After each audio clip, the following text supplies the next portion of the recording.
নমস্কার, Rishibani institute of Vedic অ্যাস্ট্রোলজির পক্ষ থেকে স্বাগত জানাই আজকের জ্যোতিষ আলোচনায়। আমি শান্তনু আপনাদের সঙ্গে। আলোচ্য বিষয় কুম্ভ রাশি, প্রেম, বিবাহ, সম্পর্ক, বৈবাহিক জীবন। বারবার আপনাদের দিক থেকে প্রশ্ন আসে প্রেম, বিবাহ, বিবাহিত জীবন সম্পর্কে। জীবনের অন্যতম অংশ যেটা এখন বেশিরভাগ মানুষের ক্ষেত্রেই অস্থির হয়ে রয়েছে।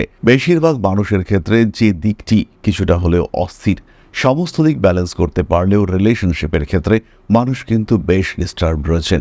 কেন এই ডিস্টারবেন্সেস, কেন এই সমস্যা, এগুলোকে আইডেন্টিফাই করবার চেষ্টা, এগুলোকে খুঁজে বার করে এগুলোকে নির্মূল করবার চেষ্টা, এইটা আমাদের আরেকটু করা উচিত। এবং এর জন্যই আজকে আমাদের আলোচনা কুম্ভ রাশি এবং তার প্রেম, বিবাহ, বিবাহিত জীবন। কালপুরুষের একাদশ রাশি কুম্ভ, শনির দ্বারা প্রভাবিত বায়ুতত্ত্বের স্থির প্রকৃতির রাশি এই কুম্ভ। বায়ুতত্ত্বের রাশি হওয়া সত্ত্বেও এর মধ্যে পৃথ্বী এবং জল, এই দুটি তত্ত্ব আমরা স্পষ্ট দেখতে পাই। আমরা দেখতে পাই একজন পুরুষ ব্যক্তি, তিনি তার কলসি থেকে জল ফেলছেন। কলসি মানে আধার, পৃথ্বীতত্ত্ব, এবং জল যে পড়ছে অর্থাৎ জল তত্ত্ব মূলত বায়ুতত্ত্বের সঙ্গে সঙ্গে পৃথ্বী এবং জল, এই উভয় তত্ত্বের মিশ্রণ আমরা কুম্ভে দেখতে পাই। ফলে বায়ুতত্ত্বের মানুষদের মধ্যে যে শুষ্কতা আশা করা যায়, কুম্ভের ক্ষেত্রে কিন্তু সেই রুক্ষতা, শুষ্কতা থাকে না। কুম্ভ ইমোশনাল, কুম্ভ রোমান্টিক, তার সঙ্গে সঙ্গে কুম্ভ রাশি বা লগ্নের মানুষরা একটু বেশি এক্সপ্রেসিভ, তাদের মধ্যে রয়েছে এক্সট্রিম পজিটিভনেস। এই সমস্ত বিষয় নিয়ে কুম্ভের বিবাহিত জীবন, রিলেশনশিপ, এতে বেশ কিছু সমস্যা এবং প্রশান্তি উভয়েরই মিশ্রণ দেখতে পাওয়া যায়। বেশ কয়েকটি পয়েন্ট আমরা এই প্রসঙ্গে জানব। প্রথমেই আমরা বলি কুম্ভ রাশি বা লগ্নের মানুষদের পার্টনার কেমন হবে। এই পার্টনারের মধ্যে কিছুটা রাগী প্রবৃত্তি দেখতে পাওয়া যাবে। পার্টনার অতিরিক্ত রেসপন্সিবল এবং কিছুটা যেন বেশি পারফেকশনিস্ট। প্রত্যেকটা জিনিস ঠিক হতে হবে, প্রত্যেকটা জিনিস গুছিয়ে রাখতে হবে, টাইমের ক্ষেত্রে পাংচুয়াল হতে হবে। 12টায় আসবে বলেছ, 12:10 কেন হলো, এই সমস্ত প্রত্যেকটি বিষয়, এটা কিন্তু আমরা কুম্ভের ক্ষেত্রে দেখতে পাই তার পার্টনারের দিক থেকে। তার পার্টনার সাজুগুজু করতে বেশি পছন্দ করেন, লিডারশিপ কোয়ালিটি এটা পার্টনারের মধ্যে দেখতে পাওয়া যায়। দ্বিতীয় বিষয়টি হলো তাদের শারীরিক গঠন। কুম্ভ রাশি বা লগ্নের মানুষদের স্বামী বা স্ত্রী সাধারণত সুশ্রী হয়ে থাকেন। তাদেরকে দেখতে ভালো হয় এবং শরীরের অন্যান্য অংশের তুলনায় নিম্নাঙ্গে শক্তি বা জোর এটা বেশি দেখতে পাওয়া যায়। তাদের কোমরের ব্যথা, হৃৎপিণ্ড সংক্রান্ত পীড়া ইত্যাদিতে ভুগবার সম্ভাবনা বেশি থাকে এবং তাদের মধ্যে হঠকারী সিদ্ধান্ত নেওয়ার পরিবর্তে ধীর স্থির শান্তিপূর্ণ সিদ্ধান্ত নেওয়ার মানসিকতা এটা বেশি দেখতে পাওয়া যায়। তৃতীয়ত, কুম্ভ রাশি বা লগ্নের পার্টনাররা তারা কিন্তু এক কথার মানুষ হয়ে থাকেন। খুব যে বেশি রোমান্টিক তারা তা কিন্তু নয়, কিন্তু একই কথায় থাকা, নিজের জীবনের এথিক্স মেনটেন করা, এটা এদের মধ্যে দেখতে পাওয়া যায়। শান্তশিষ্টভাবে এরা থাকতে পছন্দ করেন। চাকুরি কুম্ভের পার্টনারের ভীষণ পছন্দ। সেটা চাকুরি হোক বা না হোক, সেটা বিজনেস হতে পারে, কিন্তু ব্যবসার ক্ষেত্রেও প্রপার ডিসিপ্লিন মেনটেন করা, এইটা কিন্তু কুম্ভ ভীষণভাবে পছন্দ করবেন এবং ডিসিপ্লিন মেনটেন করে কাজকর্ম করতে কুম্ভ অবশ্যই চাইবেন। চতুর্থত, কুম্ভের পার্টনারের মধ্যে একটা কেয়ারিং অ্যাটিটিউড দেখতে পাওয়া যায়। কখনো কখনো এই কেয়ারিং অ্যাটিটিউড ওভার পজিটিভনেসের আকার ধারণ করে এবং এর কারণেই কুম্ভ রাশি বা লগ্নের মানুষরা তারা কিন্তু যেন একটু বিভ্রান্ত, একটু বিরক্ত হয়ে পড়েন। এই অতিরিক্ত কেয়ারিং এটা সবসময় যে কুম্ভ মেনে নিতে পারেন তা কিন্তু একেবারেই নয়। কুম্ভ রাশি বা লগ্নের যিনি পার্টনার হয়ে থাকেন, কুম্ভ রাশি বা লগ্নের পার্টনার তার সেভিংস ভীষণ পছন্দ এবং তার এই সেভিংস কুম্ভের যখন সমস্যা আসে তখন সেটা ভীষণভাবে কাজে লাগে। কুম্ভ রাশি বা লগ্নের মানুষদের পার্টনার তারা সাধারণত সাপোর্টিভ হয়ে থাকেন। কুম্ভের মধ্যে কিছু কিছু সময় বাড়তি প্রতিশ্রুতি দেওয়ার প্রবণতা দেখতে পাওয়া যায়। তারা কথা একটু বেশিই বলতে ভালোবাসেন। কুম্ভ কিন্তু রোমান্টিক, তাই কুম্ভের পার্টনার সেও রোমান্টিক হবে, এটাই কিন্তু কুম্ভ আশা করেন। বেশিরভাগ ক্ষেত্রে কুম্ভের পার্টনার কেয়ারিং হলেও রোমান্টিকতার একটা অভাব তার মধ্যে দেখতে পাওয়া যায়। বরঞ্চ বেশিরভাগ ক্ষেত্রে অশান্তি, অস্বস্তি, স্থিরতার অভাব, এগুলোই পার্টনারের ক্ষেত্রে বেশি দেখতে পাওয়া যায়। সুতরাং কুম্ভ রাশি বা লগ্নের মানুষদের পার্টনার, তার রিলেশনশিপ এটা কেমন হবে সেই সম্পর্কে একটা ধারণা আমরা পেলাম। কুম্ভের মধ্যে ব্যালেন্সড ক্যারেক্টার রয়েছে, তাই তারা বিভিন্ন দিকের মধ্যে সামঞ্জস্য বিধান করে সংসার, পরিবার, পরিজন, রিলেশনশিপ, লাভ এগুলোকে মেনটেন করতে পারেন এবং সক্ষম হয়ে থাকেন। এই বিষয়ে কিন্তু বিরাট বেশি দুশ্চিন্তা কুম্ভের করতে হয় না। সাধারণত এদের বিবাহিত জীবন ভালোই কাটে। বাহ্যিক প্রভাব না আসলে পরে, গ্রহ অবস্থান ভীষণ খারাপ না থাকলে কুম্ভের বিবাহিত জীবন কিন্তু সাধারণত ভালোই কাটতে দেখতে পাওয়া যায়। বেশিরভাগ ক্ষেত্রেই আমরা দেখি যে কুম্ভের ওপর একটা নিয়ন্ত্রণ কাজ করে। কুম্ভের পার্টনার এতটাই কেয়ারিং হয়ে থাকেন যে কুম্ভ সুন্দরভাবে সেই নিয়ন্ত্রণকে অ্যাকসেপ্টও করেন। তাই কুম্ভের ম্যারিড লাইফে যে বড় প্রবলেম আসে তা কিন্তু একেবারেই নয়। এরপরে আমরা চলে আসব নাক্ষত্রিক আলোচনা প্রসঙ্গে। খেয়াল রাখতে হবে গ্রহ অবস্থান সাপেক্ষে সমস্যা আসতেই পারে। সেটা অর্থনৈতিক হতে পারে, সামাজিক হতে পারে, সাংসারিক হতে পারে, সন্তান সংক্রান্ত হতে পারে, শিক্ষা সংক্রান্ত হতে পারে। কিন্তু সমস্যা যাই হোক না কেন তার ম্যাক্সিমামটার প্রতিকার প্রতিবিধান এটা করা সম্ভব। বাধা বিপত্তি, সমস্যা, অস্থিরতা সেখান থেকে নিজেদেরকে ফ্রি করা এটা অবশ্যই সম্ভব। যদি আপনি মনে করেন জীবনের সমস্যাগুলিকে নিজে সলভ করতে পারছেন না, সমস্যার মাত্রা এতটাই বেড়ে উঠছে তাদেরকে আর কন্ট্রোল করা যাচ্ছে না, সেই ক্ষেত্রে সরাসরি একজন জ্যোতিষের সঙ্গে পরামর্শ করতে পারেন। জ্যোতিষ এমন একটি শাস্ত্র যে আপনার প্রবলেমের মূল উৎস, কেন এই সমস্যা, কোন দিক থেকে আসছে এই সমস্যা, সেটা কি গ্রহ অবস্থান বা গ্রহযোগের কারণে, নাকি সেই সমস্যার অন্য কোনো কারণ রয়েছে। আপনার পারিপার্শ্বিক পরিবেশ, প্রতিবেশী, আশেপাশের মানুষজন, পরিবার, এদের থেকে সমস্যা আসছে। সমস্যার মূল কারণ কি বাস্তু না সংখ্যাতাত্ত্বিক সমস্যা আপনাকে ডিস্টার্ব করছে? এই মূল কারণটা আইডেন্টিফাই করিয়ে দেবে আপনাকে অ্যাস্ট্রোলজি এবং আপনাকে ভালো থাকতে সাহায্য করবে। প্রপার সিস্টেমেটিক রেমেডি আপনার জীবনের সমস্যা কাটিয়ে আপনার ভালো থাকার পথটিকে অনেকটাই সুপ্রশস্ত করে তুলবে। এরপরে আমরা চলে আসবো নাক্ষত্রিক আলোচনা প্রসঙ্গে। ধনিষ্ঠা নক্ষত্রের মানুষরা একটু বেশি রোমান্টিক, এরা ক্রিয়েটিভ, জীবনে বিভিন্নভাবে উপভোগ করার প্রচেষ্টা এটা এদের ক্ষেত্রে দেখতে পাওয়া যায়। জীবনের বিভিন্ন রং, প্রত্যেকটি রঙকে এরা উপভোগ করতে পারেন, তাই এদের ম্যারিড লাইফ কিন্তু হ্যাপি হতেই দেখতে পাওয়া যায়।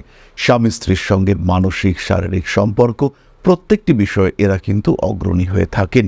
কিন্তু কখনো কখনো গ্রহ অবস্থান সাপেক্ষে সমস্যা দেখতে পাওয়া যায়।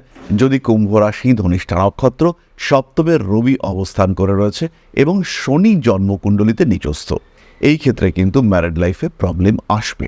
সপ্তম ভাবের রাহু অবস্থান করে রয়েছে, লগ্নে কেতু। যদি জন্মকুণ্ডলিতে দেখতে পাওয়া যায় সপ্তমপতি এমন কোনো নক্ষত্রে অবস্থান করে রয়েছেন যে নক্ষত্রের অধিপতি দুস্থানগত হয়েছে, ম্যারিড লাইফে প্রবলেম আসবে। ঠিক এইভাবেই বাইরে থেকে সমস্যা আসতে পারে, তবে এই ক্ষেত্রে দুশ্চিন্তা বা বিরাট চিন্তার কিছু কারণ থাকছে না। পরবর্তী নক্ষত্র শতভিষা, ভীষণ কেয়ারিং, প্রচুর অ্যাডজাস্ট করবার ক্ষমতা এই নক্ষত্রের মানুষদের মধ্যে। খুব সহজভাবেই তারা তাদের বিবাহিত জীবনকে নিশ্চিন্তভাবেই তারা হ্যাপি থাকেন এবং বিবাহিত জীবনের অশান্তি, অস্থিরতাগুলিকে কাটিয়ে ভালো থাকার ক্ষমতা তাদের মধ্যে দেখতে পাওয়া যায়। পরবর্তী নক্ষত্র পূর্ব ভাদ্রপদ, এদের মধ্যে অল্প বিস্তর চাহিদা রয়েছে এবং এদের কেয়ারিং, এদের কন্ট্রোল এটা কিন্তু ভীষণ প্রয়োজনীয়। প্রত্যেকটি বিষয়ে এনভায়রনমেন্টের গুরুত্ব এদের ক্ষেত্রে দেখতে পাওয়া যায়। সেটা রিলেশনশিপের ক্ষেত্রে হতে পারে, সেটা ফিজিক্যাল, মেন্টাল, ইমোশনাল, প্রত্যেকটি রিলেশনশিপের ক্ষেত্রে তাদের কিন্তু সবসময় একটা গুড এনভায়রনমেন্ট দরকার। পূর্ব ভাদ্রপদের একটু কেয়ারিং পছন্দ। পূর্ব ভাদ্রপদ প্রচণ্ড ইমোশনাল, শিক্ষা সংক্রান্ত ইগো এদের মধ্যে প্রচুর দেখতে পাওয়া যায়। ফলে এদের বিবাহিত জীবন বা রিলেশনশিপ সেখানে কিছু আপস অ্যান্ড ডাউনস থাকতে দেখতে পাওয়া যায়। তবে এরা প্রচণ্ড সামাজিক। এদের এই তীব্র সামাজিকতা বোধের কারণে এরা অন্যদের থেকে অনেকটাই আলাদা। এরা ভালো থাকেন, এরা ভালো রাখেন, এদের মধ্যে ইমোশন থাকে এবং তার সঙ্গে সঙ্গে কেয়ারিং অ্যাটিটিউড এটাও এদের ক্ষেত্রে থাকে। বলা যেতে পারে পূর্ব ভাদ্রপদ কিন্তু যদি ডিস্টার্ব না হন তাহলে পরিবার সর্বস্ব একটি নক্ষত্র। পরিবার এদের কাছে সবচেয়ে বেশি গুরুত্বপূর্ণ। পরিবার, সমাজ, সমাজের বিভিন্ন কম্পোনেন্ট এদের জীবনে ভীষণ ভীষণ গুরুত্বপূর্ণ ভূমিকা পালন করে। তাহলে কুম্ভ এবং তার 3 নক্ষত্র সম্পর্কে আমরা জানলাম। তাদের বিবাহিত জীবন, তাদের পার্টনার কেমন হবে সেই বিষয়েও আমরা কিছুটা জানতে পারলাম। এবার চলে আসি বয়সের কথায়। ধনিষ্ঠা নক্ষত্রের মানুষরা সাধারণত কম বয়সে বিয়ে করা পছন্দ করেন। ধনিষ্ঠা নক্ষত্র, কুম্ভ রাশি, এরা 24, 25, 28 এর মধ্যেই বিয়ে করে নেওয়া বেশি পছন্দ করেন। শতভিষা নক্ষত্রের মানুষরা তাড়াতাড়ি প্রেমে পড়লেও বিয়ের ক্ষেত্রে তাদের ডিলে হতে দেখতে পাওয়া যায়। কোনো কোনো সময় শতভিষার বয়স অনেক হয়ে যায়, কিন্তু বিয়ের কথাবার্তা বারবার হয়েও পিছিয়ে যেতে দেখতে পাওয়া যায়। শতভিষা বিবাহ, প্রেম, সমাজ, সাংসারিক জীবন এটা খুব পছন্দ করেন। পূর্ব ভাদ্রপদের ক্ষেত্রেও বিবাহ বিলম্বিত হতেই আমরা দেখতে পাই। সাধারণত 30-এর পরেই পূর্ব ভাদ্রপদকে বিয়ে করতে দেখতে পাওয়া যায়। তবে এটা বর্তমান পরিস্থিতির সাপেক্ষে। তাহলে কুম্ভ রাশি এবং তার 3 নক্ষত্রের বিবাহিত জীবন সম্পর্কে আমরা জানলাম। সমস্যা জীবনে আসতেই পারে, বিভিন্ন দিক থেকে সমস্যা আসতে পারে, তার মূল কারণ কিন্তু গ্রহ অবস্থান। তাই সমস্যা আসলে আর তাকে ইগনোর করা নয়, দেরি এখনো হয়ে যায়নি, এখনো নতুন করে শুরু করা যেতে পারে। নিন প্রকৃত জ্যোতিষ পরামর্শ এবং এই পরামর্শের মাধ্যমে নিজের জীবনকে আরেকটু ভালো করে তোলার চেষ্টা এটা আবশ্যিকভাবে করতে থাকুন। বাধা বিপত্তি, সমস্যা, অস্থিরতা যাই আসুক না কেন কন্ট্রোল করতে পারবেন। এই সমস্যাগুলিকে নির্দ্বিধায় থাকুন, গ্রহণ করুন সঠিক জ্যোতিষের সঠিক পরামর্শ।